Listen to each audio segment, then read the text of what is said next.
Владата на Република Македонија е определена да гради инклузивно општество и ќе овозможи целосна социјална инклузија и на граѓаните роми во Република Македонија, изјави премиерот Зоран Заев, кој денеска учествуваше на вториот работен состанок за социјална инклузија на ромите во Република Македонија.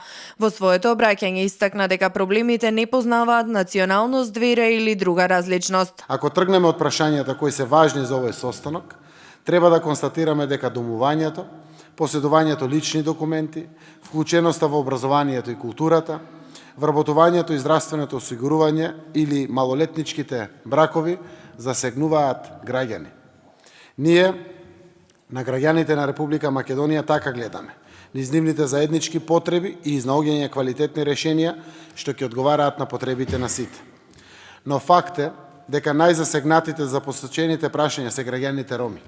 И факт е дека треба да се преземат активни мерки без одложување. Заев додаде дека Министерството за труд и социјална политика заедно со граѓанските организации работи на мотивација на родителите од ромските семејства да ги испраќаат децата во градинка и училиште, а владата е активно вклучена и во обезбедување просторни услови за ромските информативни центри.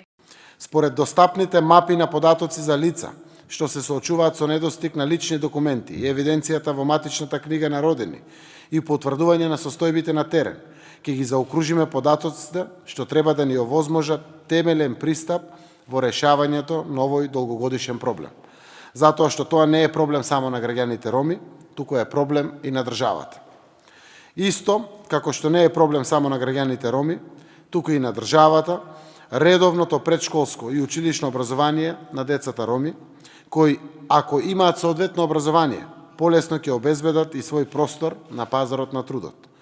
Вработувањето ќе значи лична екзистенција и екзистенција за своите семејства. Покрај Заев на состанокот учествува и министерот задолжен за имплементација на стратегијата за подобрување на состојбата на ромите во Република Македонија Самка Ибраимовски, министерката за труд и социјална политика Мила Царовска, како и представниците на делегацијата на Европската унија во земјата и представници на невладиниот сектор.